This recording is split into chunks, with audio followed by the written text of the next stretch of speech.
"Run, boy," the old man yelled as the lifted black truck lurched forward, engine roaring like it was hunting something small and breakable. The brown mutt skidded on the wet shelter parking lot, paws scrambling for traction. His ribs still showed through his short fur, shelter tag dangling crooked on his collar. The truck's high beams flooded him in white light, horn blaring as the driver laughed. "Relax, Grandpa, I'm just teaching the trash dog some respect," the teen behind the wheel shouted, one arm hanging out the window, an expensive watch flashing under the gray afternoon sky. Hank Miller's fingers tightened around his cane. His back screamed in protest, metal plates and old scars reminding him what he couldn't do anymore. Once he could sprint in full gear with 80 pounds on his shoulders. Now he could barely cross a wet parking lot without his knee locking up. But the sight of the mutt frozen in the headlights sliced through every limitation. "Stop the truck." Hank barked, stepping forward anyway. Tire squealed. The truck jerked to a halt inches from the dog's nose. The mutt flinched but didn't bolt. Instead, he stared up at the truck, tail tucked but eyes locked, a low, unsure whine caught in his throat. The teen leaned out further, baseball cap backwards, designer hoodie spotless. "You really gonna waste good money on that?" he sneered, pointing at the dog. "They're giving him away because nobody wants him. Kind of like." He let his eyes travel over Hank's faded army jacket, the VA hospital bracelet still on his wrist from that morning's appointment, the cane, the limp. "Kind of like you, huh?" A couple of girls in the truck's back seat laughed, phones up and recording. Hank could see himself in the black glass of one screen, tired, wiry, white stubble, eyes that had seen too many things and never quite made it back. Shelley, the overworked shelter director, rushed out the front door. "Tyler, that's enough," she snapped, pushing her glasses up. "You can't drive like that here. There are kids, animals." Tyler rolled his eyes. "Relax, Shell. Parking lot's public. My dad basically paid for this whole place anyway." "That's not how donations work and you know it," she shot back, but there was a tremor in her voice that told Hank this wasn't the first time she'd had this conversation. The brown mutt edged closer to Hank, pressing his bony shoulder against the old vet's leg like he'd made up his mind already. Hank glanced down at him. Those eyes, deep, golden brown, too old for his face. He'd seen that look in combat buddies, men who'd slept in sand and woke up every time a door slammed. "You okay, boy?" Hank muttered. The dog licked his hand once, tentative but deliberate. "Oh, that's cute," Tyler drawled. He swung his door open and hopped down, boots spotless despite the rain. He walked over, phone up, filming Hank and the dog. "Say something for TikTok, Grandpa. Tell everyone why you picked the ugliest dog here." Hank straightened, shoulders instinctively squaring like he was back on parade. "Turn that off," he said quietly. "What, you camera shy?" Tyler stepped closer, well within Hank's personal space, cologne strong and out of place in the damp asphalt air. "You gonna hit me with your cane, war hero?" Hank's right hand twitched. For a split second, muscle memory screamed to grab, twist, disarm. Then his knee gave a sharp warning stab and the moment passed. He swallowed hard. The humiliation tasted worse than the pain.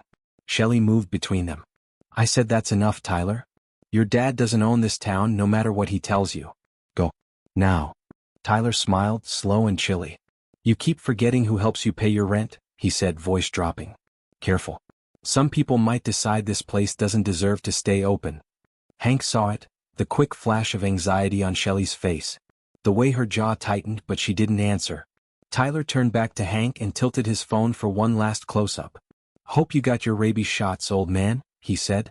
Then, in a quick, petty movement, he knocked Hank's cane sideways with his boot. Pain exploded through Hank's leg as his support vanished. He stumbled, losing balance. The world tilted.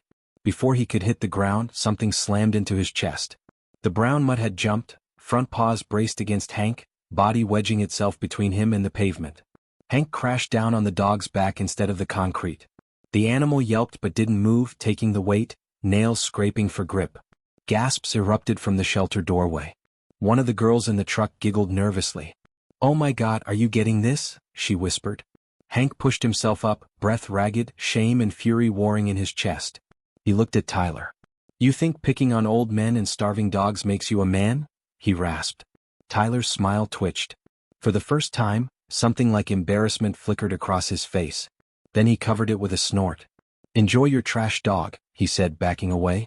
"Hope he knows how to sleep in a cardboard box when your VA check runs out." He climbed back into the truck, slammed the door and revved the engine. The girls hooped. The bass thumped. The brown mutt pressed closer into Hank's side, trembling. Hank scratched between his ears, jaw clenched. "Don't listen to him," he whispered. "I've slept in worse places." The truck rolled toward the exit, but halfway out of the lot, its brake lights flared. Hank frowned. Tyler's reverse lights blinked on. Slowly, the big truck began backing up, angling its rear bumper toward Hank and the dog, engine growling louder as Tyler's foot pressed down. Shelley shouted something from the doorway. Hank's grip tightened on the dog's collar as the massive vehicle kept coming, the teenager inside grinning in the rearview mirror, inch by inch closing the distance. And then the sound of a siren, close and sudden, screamed through the gray afternoon, cutting him off. The siren belonged to a black and white cruiser that swung into the lot, lights strobing red and blue across the wet asphalt. Tyler's truck froze mid-reverse like a guilty animal. Officer Ramirez stepped out, rain spotting his uniform. He was mid-40s, thick mustache, the kind of small-town cop who'd seen every kind of stupid. He glanced from Hank on the ground to the trembling brown mutt and then to the jacked-up truck. "Really, Tyler?" Ramirez called. "Your dad know you're playing demolition derby at the animal shelter?" Tyler killed the engine, face flushing. "I wasn't doing anything." The old guy tripped. "I was just backing up." Shelley rushed over, helping Hank to his feet. The dog stayed glued to his side, eyes never leaving Tyler. Ramirez's gaze dropped to Hank's cane lying in a puddle. "You okay, Mr. Miller?" he asked, voice softer. "You want to tell me what happened?" Hank's pride flared, hot and stupid. Half the town already saw him as a broken antique. Filing a complaint would mean paperwork, court, more eyes on him. And Shelley, he'd seen the way she tensed when Tyler mentioned his dad. "I'm fine," Hank lied, gritting his teeth as he put weight on his leg. "Just slipped. Knee's not what it used to be." Shelley opened her mouth. Hank shot her a quick look. "Please," she swallowed. "Tyler was driving too fast," she said carefully. But Mr. Miller did stumble. Ramirez sighed, pinching the bridge of his nose. "All right, Tyler, you're getting a warning for reckless driving. Next time I see you hot-rodding in here, I'm writing you up, daddy or no daddy, you understand me?" Tyler smirked, but it didn't reach his eyes. "Yes, sir."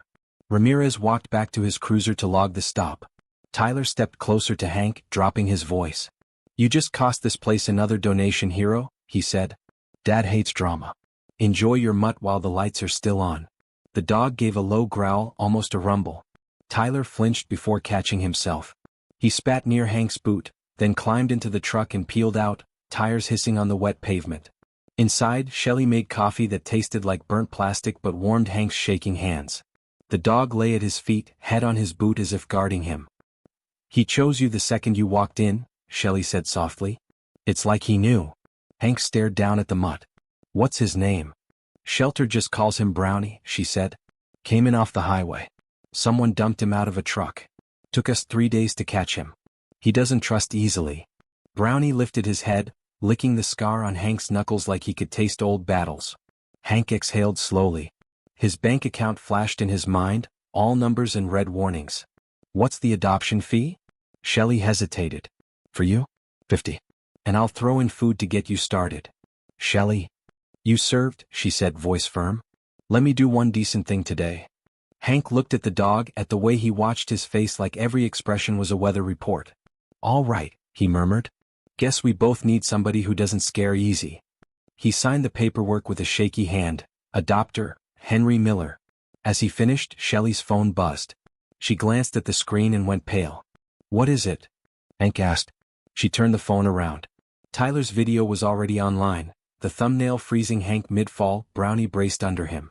Caption: "Crazy vet attacks my truck for no reason, face with tears of joy, #shelterfreaks." View count, already in the thousands and climbing. Comments rolled in, some laughing, some angry, some mocking the ugly mutt. Hank's chest tightened. Somewhere out there, strangers were replaying his worst moment like a joke. But miles away, in a concrete locker room where gear hung in neat rows and rifles gleamed under fluorescent lights, a SWAT officer's teammate nudged him, phone glowing. "Ethan, isn't this your old man?" Ethan Miller looked down at the screen, and the world narrowed to his father, the brown dog, and that lifted black truck bearing down. Cliffhanger. If you want to know how this story unfolds, imagine it as a full mini-movie and stick around for the next chapters. There's a lot more coming for the SWAT officer, his dad, and this brave shelter dog. Ethan's jaw clenched as the video replayed over and over. In one corner, someone had looped the moment Tyler's boot kicked the cane. Text floated over it. Old man needs to learn to move face with tears of joy. He didn't realize his hands had curled into fists until his knuckles popped. You okay, man? His teammate Jordan asked, voice careful. That's my dad, Ethan said, throat tight. In that lot by the old highway exit. Didn't even tell me. Jordan whistled low. You gonna call him? Ethan stared at the screen one more time, at the brown dog pinning himself under Hank to break the fall. That dog had more heart than the kid behind the wheel. Yeah, he said. I'm gonna call. Hank's tiny rental smelled like thrift store furniture and microwave dinners. Brownie, no, that name didn't fit anymore, paced the living room, pausing at every window like he expected something to lunge out of the darkness. Relax, soldier, Hank muttered, lowering himself into the recliner with a grunt. Perimeter's clear. The dog huffed but jumped up beside the chair, settling with his head on Hank's thigh. Hank's phone buzzed on the end table. Ethan flashed across the screen. Guilt stabbed him. He answered. Hey kiddo. You didn't think to mention almost getting run over today? Ethan's voice was tight, controlled in that dangerous way Hank recognized from his own days barking orders. Hank stared at the muted TV. The local news had already picked up the video. His own face was in a tiny frame at the bottom. It was nothing, he lied. Just some punk with more money than sense. I'm fine. Dad, I saw the video. Pause. Who's the dog? Hank's hand automatically found the mutt's ears. This here's Ranger, he decided, the name slipping out before he could stop it. Figured he earned something better than Brownie. Ranger, Ethan repeated softly. You sure about keeping him? You can barely. I can barely walk, I know, Hank snapped, harsher than he intended. Ranger flinched, then nudged Hank's hand back with his nose. But I can still take care of a dog. Don't start treating me like I'm made of glass. Silence hummed between them. Years of unsaid things. Missions Ethan never talked about. Nights Hank woke up sweating from dreams of sand and explosions, not wanting his son to hear. Okay, Ethan said finally.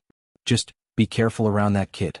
Rich ones who never heard no are the most dangerous kind. Yeah, Hank sighed.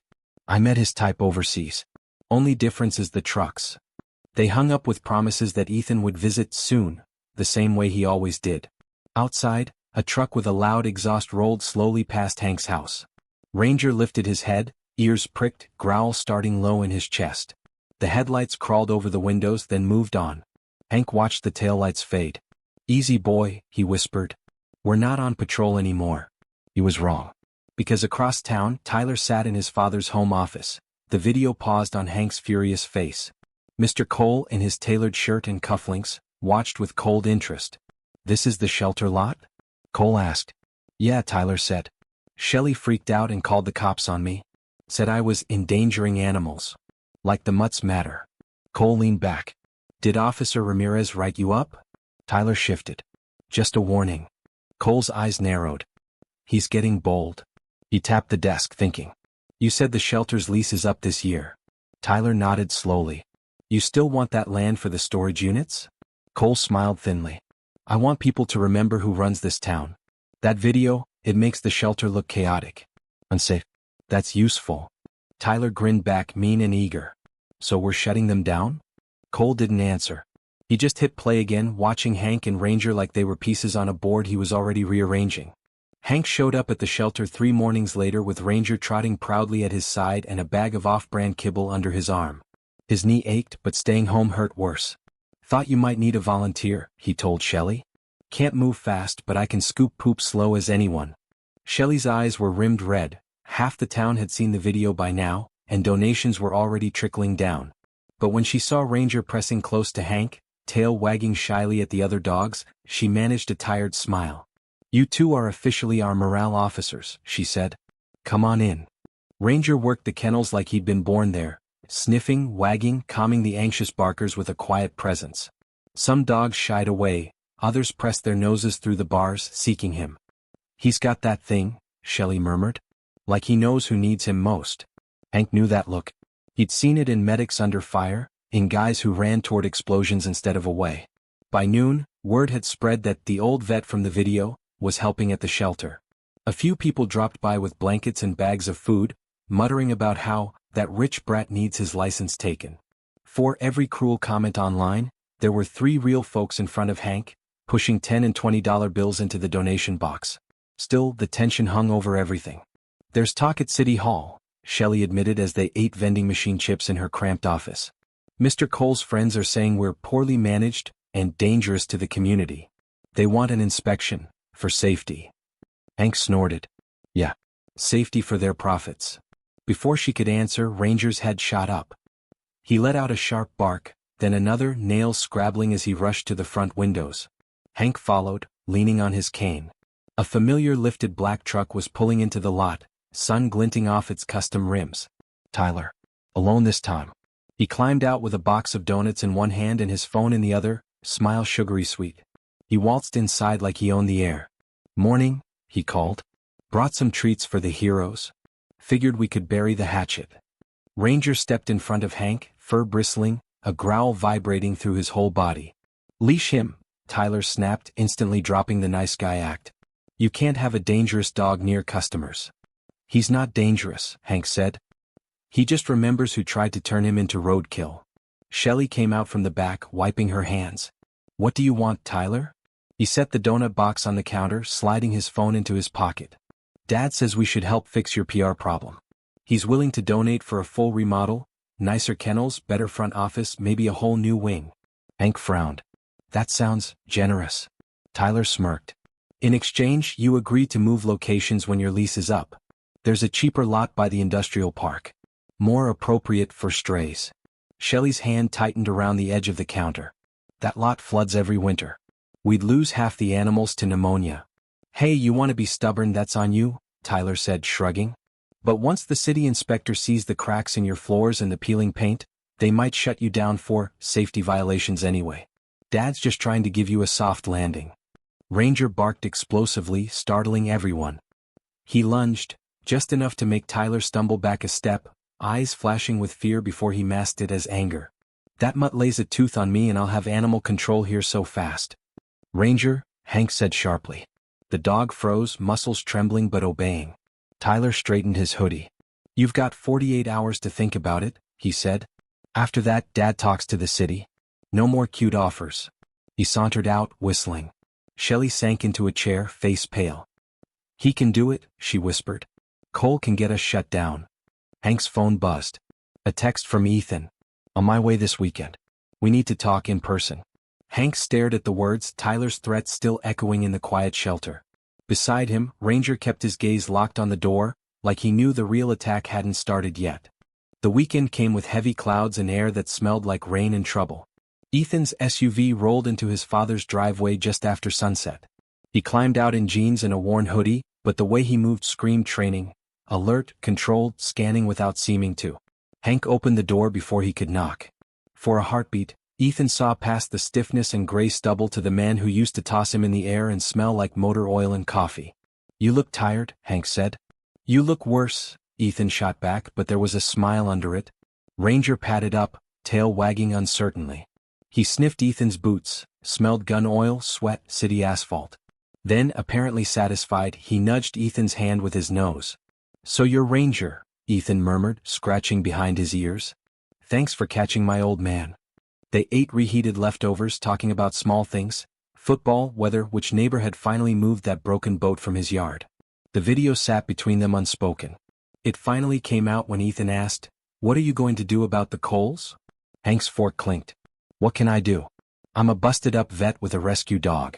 He's got money and the city council on speed dial. Ethan's eyes hardened. You're my father. That means something. Hank bristled. You don't get to ride in here with your tactical gear and fix my life like it's a raid, son. And you don't get to let some rich punk terrorize you because your pride won't let you file a complaint, Ethan shot back. Ranger whined softly, pressing between their knees like he could physically push the tension away. Before either man could answer, the power flickered. Once, twice, then the house went dark. Hank froze. Ethan was already moving, grabbing a flashlight from his go bag. Stay here, he ordered. Ranger with him. The dog ignored the command, darting to the front window. His bark was different this time, sharp, urgent, almost panicked. Ethan joined him, peeling back the curtain. Out on the street, a truck idled with its lights off. Even without the headlamps, Ethan recognized the profile. Lifted, aggressive, the same rims from the video. Of course, he muttered. Kid doesn't know when to quit. Headlights snapped on, flooding the front of the house. Something small and glassy arced out of the driver's side window, shattering against the curb. Flames burst to life. A cheap bottle bomb burning fast and low in the gutter, more scare tactic than real attack. But it was enough. Enough to send smoke crawling along the ground. Enough to say, "We can get to you. Get away from the window." Ethan barked. A door slammed, the truck roared off down the street. By the time Hank and Ethan stepped onto the porch, the makeshift fire was sputtering in the rain. Hank stared at the smoking black mark on the curb. "You think that was for me or for the dog?" he asked quietly. Ethan's jaw flexed.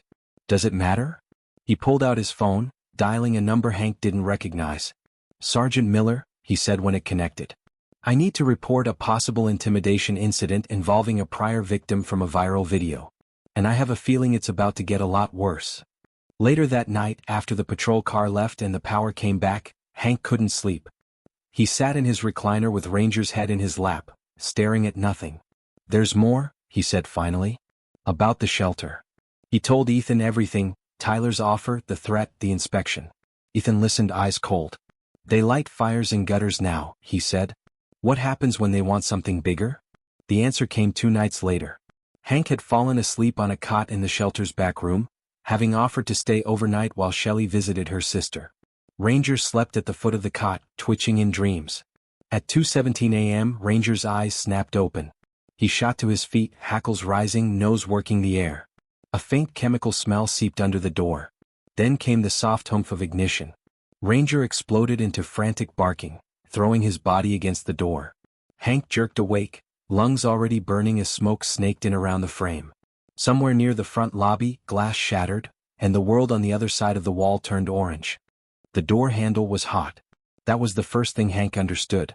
The second was that Ranger was not just barking, he was slamming his body into the metal like he'd tear it off with his teeth if he had to. Smoke rolled low along the ceiling tiles, turning the dim hallway into a gray tunnel. Somewhere up front, frightened dogs were howling, high and broken. "Easy, buddy," Hank coughed, wrapping his hand in his blanket before grabbing the knob. Pain lanced through his palm anyway. The door gave an inch, then 2, then swung open into a wall of heat. The lobby was on fire. Flames licked up the reception desk, plastic chairs sagging into melted puddles. A shattered window yawned like a broken mouth, glass everywhere, a dark scorch mark on the sill where something had come through. Molotov, Hank thought dimly. Like overseas. Ranger didn't wait for orders. He bolted left toward the kennel room, disappearing into the smoke. Hank hobbled after him, one hand on the wall, lungs screaming. "Ranger!" A sharp bark guided him. He followed the sound to the first row of kennels. Dogs crashed against the doors, eyes wide and wild. The emergency release bar Shelley had shown him shone red through the haze. He slammed it down. With a loud clank, all the latches in that row popped. Dogs burst out in a panicked flood, nails skittering on the linoleum. Some ran for the exit, others spun in circles, too terrified to think. "Outside." Hank wheezed, waving his arms. "Go, go." Ranger darted among them, nipping flanks, herding them toward the back door that led to the fenced exercise yard. He barked, sharp and commanding. Most followed. Hank staggered to the next row, muscles failing. He yanked the second release bar. More dogs exploded free. The fire roared louder, chewing through ceiling tiles now. A section collapsed near the front, showering sparks. His phone buzzed in his pocket, meaningless. He could barely hear over the crackle. He made it to the third row and reached for the bar. His knee gave out. He went down hard, cheek smacking the floor. For a second he didn't move. The smoke wrapped him up, thick and choking, whispering that it would be easier to just close his eyes. A wet nose jammed under his chin. "Ranger." The dog grabbed his sleeve in his teeth and tugged, whining frantically. "Not yet," Hank rasped. I know. Across town, Ethan's phone blared to life on his nightstand. Unknown call, local PD. He snatched it up. "Miller." "Sergeant, it's Ramirez. Sorry to ring you off duty. There's a fire at the shelter. Your dad's truck is out front. We can't find him." For a second, Ethan's blood turned to ice. Then every part of him snapped into motion. "Text me your location," he said. "I'm en route." Back in the kennel room, Hank clawed at the floor, trying to push himself up. The third row dogs shrieked, paws pounding their metal doors. The flames were eating toward them fast. Ranger planted his front paws on the red bar, throwing his weight against it. Once, twice, on the third try it slammed down. The latches popped. Dogs poured out, some scrambling over Hank in their rush to escape. Ranger licked his face once, desperate, then grabbed the collar of Hank's shirt and started dragging. The world narrowed to the scrape of his body, the roar of the fire, and Ranger's growls as he pulled. Hank could feel himself slipping under, the dark closing in. He thought of Ethan as a boy, of dusty ball fields and cheap hot dogs. Of promises he'd made to be around for his son's kids someday. Of Tyler's smirking face. "No," he whispered. "Not like this." The last thing he saw before the world went black was the exit door swinging open and a blast of cold night air hitting his face. And then Ranger's frantic barking cut off in a yelp as something heavy crashed down behind them. Fire painted the sky orange from a mile out. Ethan drove like a man with sirens in his veins, chewing up blacktop between town and the shelter. His hands were steady on the wheel, but his breathing came short, clipped. He'd seen too many buildings like that, glowing, broken, full of people who hadn't moved fast enough. Every one of them sat behind his eyes now, layered over the image of his father on that stupid viral video. He swerved around a fire engine, parked at an angle across the road, and flashed his badge before the volunteer blocking the tape could object. "Ethan. Over here." Officer Ramirez waved him toward an ambulance where Hank sat wrapped in an oxygen mask and blanket. Soot streaked his face. His hair was singed at the edges. For a horrible second, Ethan only saw the empty space beside the gurney. "Ranger?" he choked. A soft whine came from under the blanket. A blackened nose poked out, followed by two smoke-stained ears. Ranger's eyes were glassy, but he thumped his tail as Ethan dropped to his knees. "He dragged your dad halfway out the back door before the ceiling came down," Ramirez said. "Firefighters got them the rest of the way." Hank tugged the mask aside. "Dogs?" "Most made it," Ramirez said carefully. "Some didn't." His jaw tightened. "But if your dad hadn't been here, if Ranger hadn't woken him, this would have been a mass grave." Ethan looked past them. The shelter's front lobby was a charred skeleton, flames licking at the last standing beams. White foam covered the gravel like dirty snow. Shelley stood off to the side, shoulders shaking, watching firefighters carry out crates of coughing dogs. "This wasn't an accident," Ethan said quietly. Ramirez nodded. "We found glass from a bottle inside the lobby. Smells like gas." "Any cameras?" "Shelters were old. Melted before they caught much. But," Ramirez gestured toward a dark storefront across the street. "Liquor store has one pointed at the road. We're pulling the footage now." An hour later, in the cramped back office of that liquor store, Ethan and Ramirez watched the grainy black and white video on loop. At 2:12 a.m., a lifted truck rolled into view. Headlights off. Same profile, same stupid oversized wheels. At 2:14 a figure slipped out, hood up. They moved with the loose, careless swagger Ethan had seen in the parking lot days before. A bottle glinted as they lit something stuffed in the top. The throw was lazy. Practiced. The bottle disappeared through the shelter window. The figure jogged back, laughing at something only they could hear, and climbed into the truck.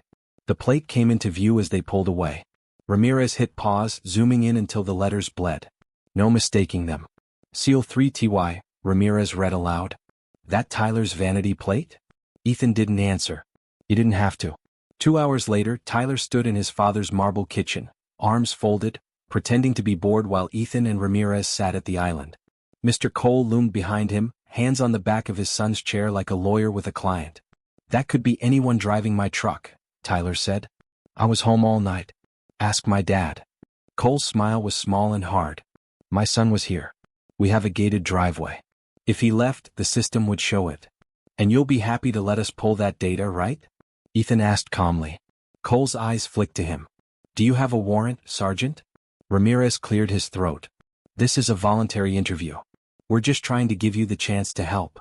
"I am helping," Cole said. "By reminding you of procedure." Ethan watched Tyler. The kid's hands trembled just enough to give him away. Ranger was at Ethan's feet, aloud and under protest. His hackles rose every time Tyler shifted. "You know what I see when I watch that video?" Ethan asked softly. "I see someone who's never had to clean blood or soot off his own hands. Someone who thinks consequences are for other people." Tyler flushed.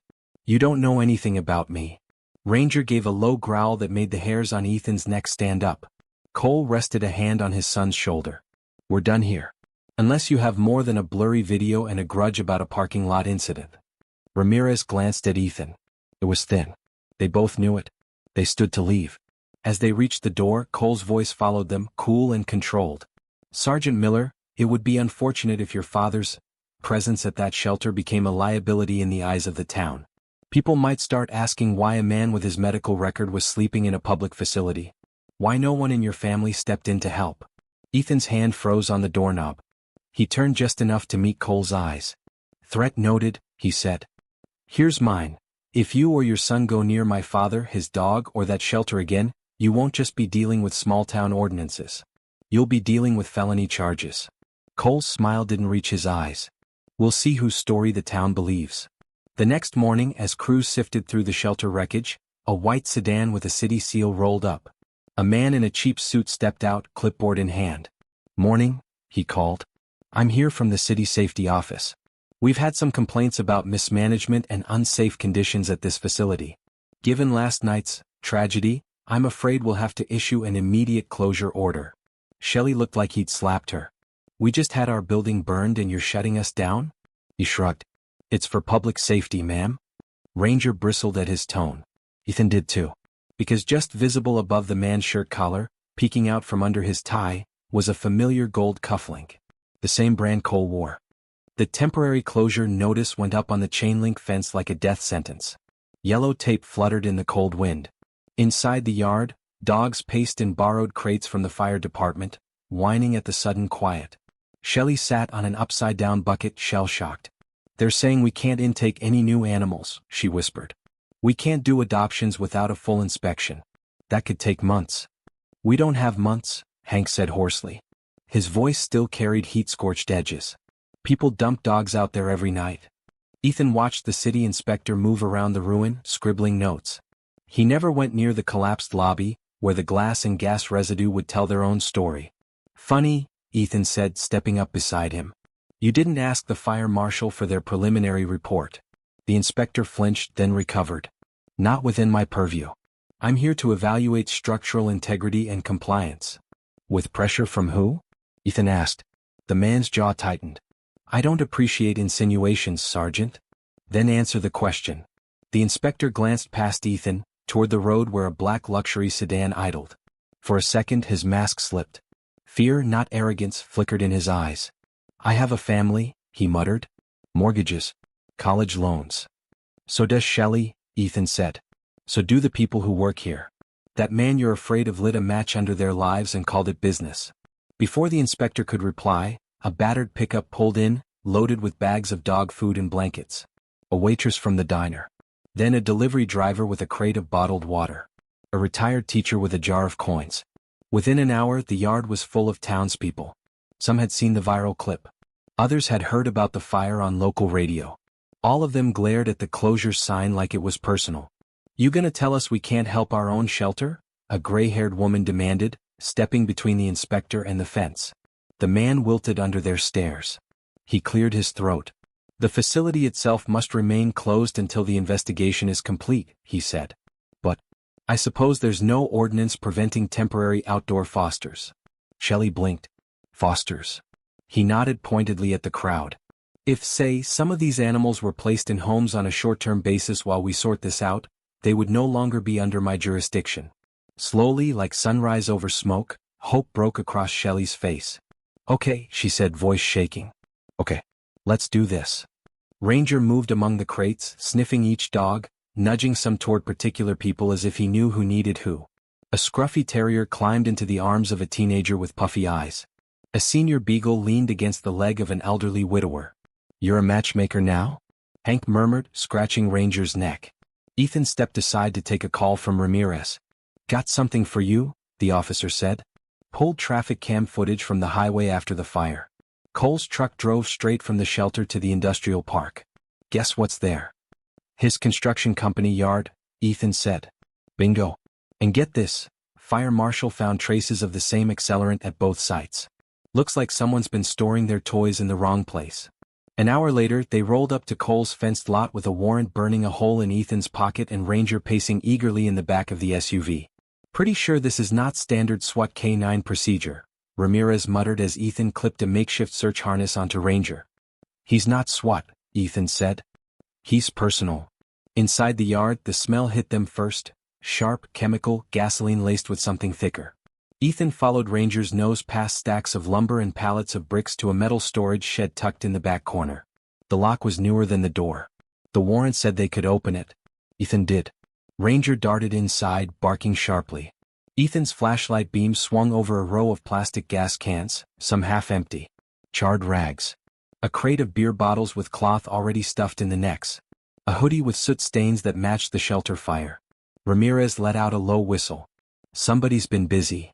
At the bottom of the pile, half buried under a tarp, sat a familiar ceramic item. A custom plate with COL3TY painted on it, cracked down the middle as if someone had ripped it off in a hurry. Think the DA's going to like this? Ethan asked. Ranger dug at the hoodie, exposing a smear of blood on the cuff. Ethan's stomach dropped.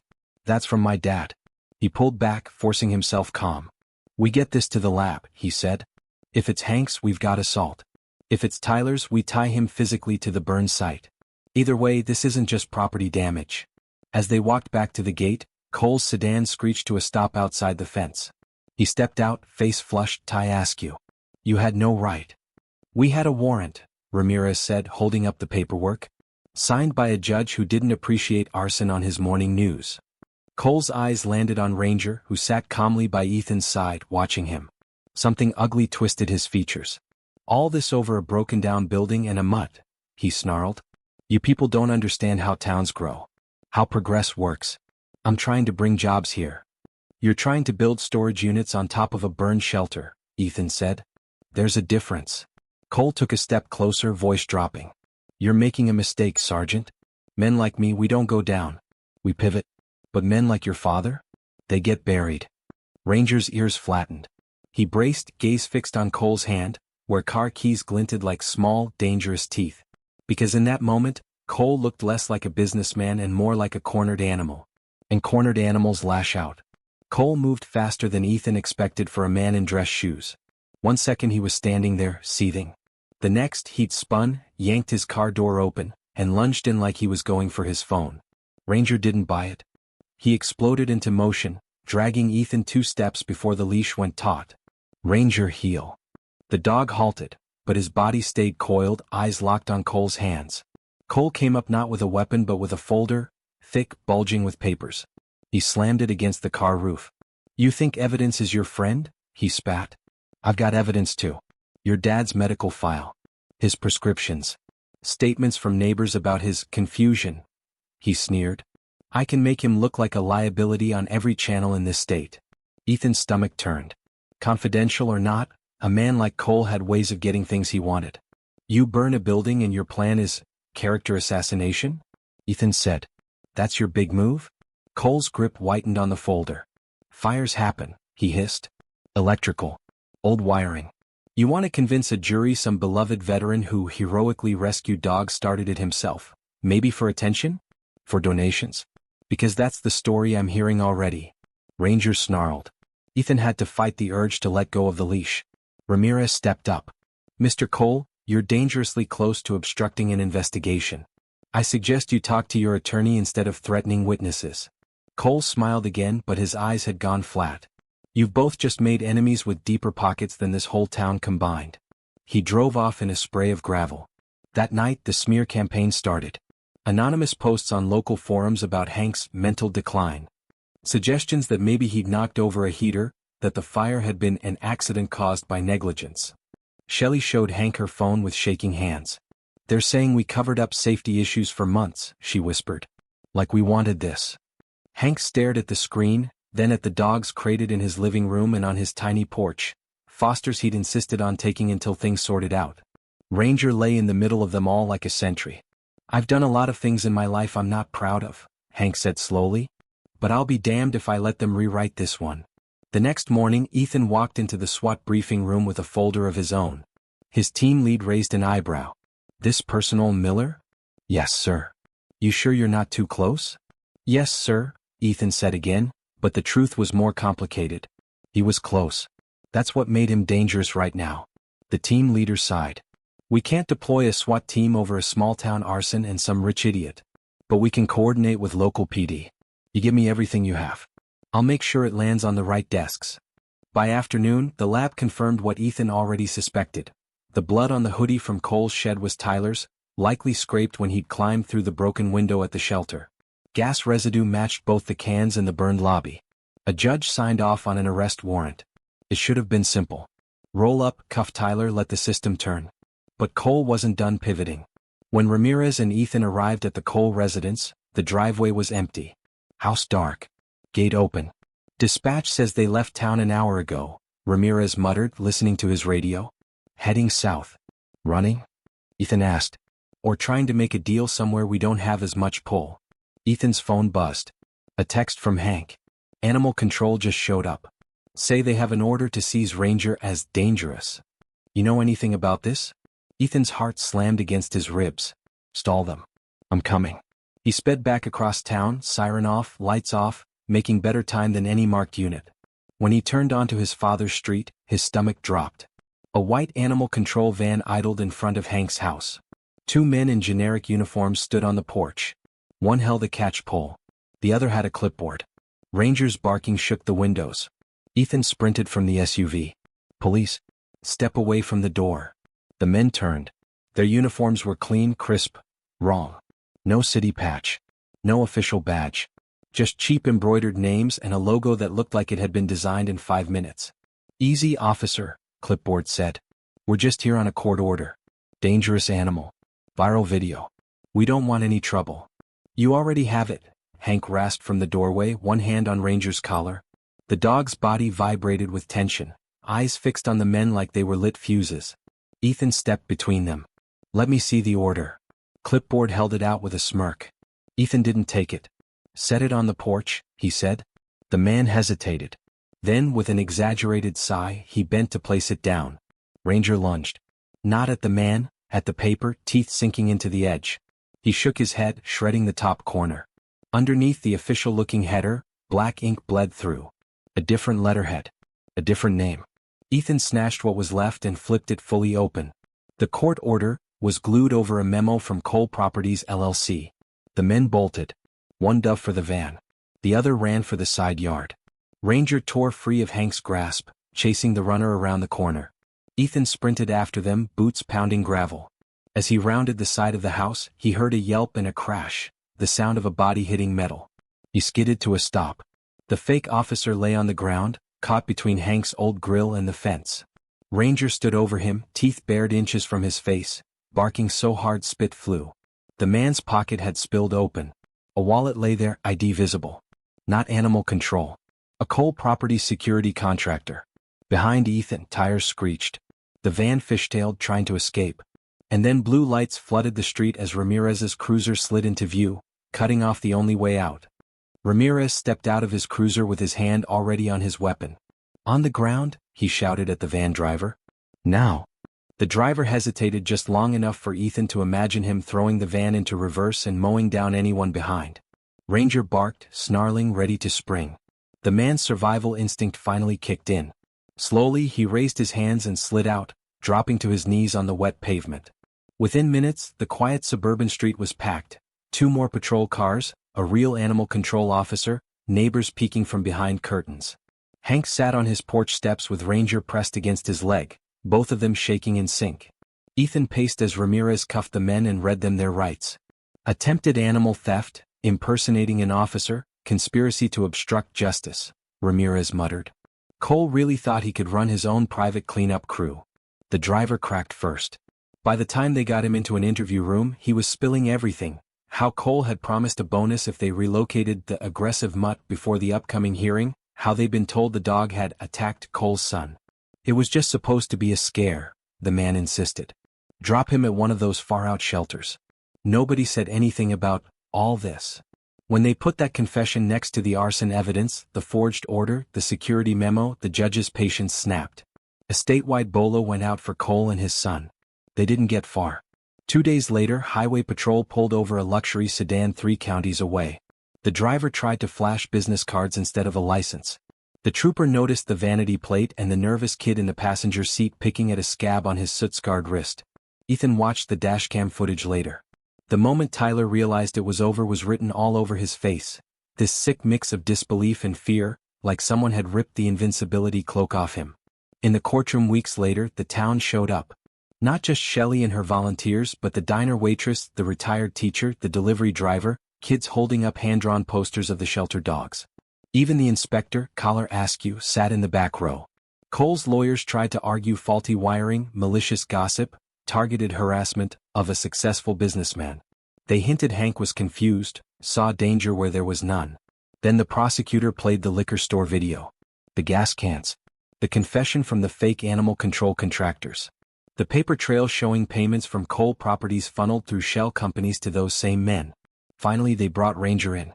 The judge allowed it reluctantly. "This is highly irregular," he grumbled, but no one left their seat. Ranger walked to the witness stand with Shelley, tail low but steady. He paused halfway, scanned the room, and then did something no one expected. He veered off and went straight to Hank, pressing his head against the old man's knee. "Easy, Ranger," Hank whispered, fingers sinking into warm fur. For the jury it was over right there. You could see it on their faces. Cole got years. Arson, conspiracy, attempted witness intimidation, animal cruelty tacked on like a final insult. Tyler, shielded some by his age and his father's manipulation, got juvenile detention, probation, mandatory counseling, and a court-ordered year of community service. At the shelter. When he showed up the first day, court papers in hand, the foster dogs barked and hid.